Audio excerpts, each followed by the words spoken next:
അസ്സലാമു അലൈക്കും വറഹ്മത്തുള്ളാഹി തആല വബറകാതുഹു. സുബ്ഹാനല്ലാഹി വൽഹംദുലില്ലാഹി വലാ ഇലാഹ ഇല്ലല്ലാഹു അല്ലാഹു അക്ബർ. കരുണക്കടലായ സർവശക്തനായ റബ്ബ് നമ്മളുടെ എല്ലാ പാപങ്ങളും പുറത്ത് എല്ലാ നല്ല ഉദ്ദേശങ്ങളും നിറവേറ്റി തരട്ടെ. നമ്മളിൽ പല ആളുകൾക്കും ഭയങ്കര പ്രയാസമുള്ള കാര്യമാണ് വസ്വാസ്, അതുപോലെ തന്നെ സംശയം, പിന്നെ ഭയം, ഹൈറാനിയത്ത്. വസ്വാസ് ഉണ്ടായാൽ തന്നെ വുളു എടുത്തതിൽ മുഖം കഴുകിയിരുന്നോ, നിയ്യത്ത് വെച്ചിരുന്നോ, അല്ലെങ്കിൽ 3 പ്രാവശ്യം കഴുകിയിരുന്നോ, അങ്ങനെ പല പല സംശയങ്ങളാണ്. ഇതൊക്കെ ഭയങ്കര പ്രയാസമാണ്. ജീവിതം തന്നെ ഭയങ്കര പ്രയാസമായിരിക്കും.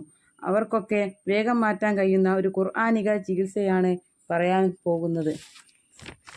സൂറത്തുൽ അൻആമിലെ ആദ്യ 3 ആയത്തുകളാണ് പാരായണം ചെയ്യേണ്ടത്.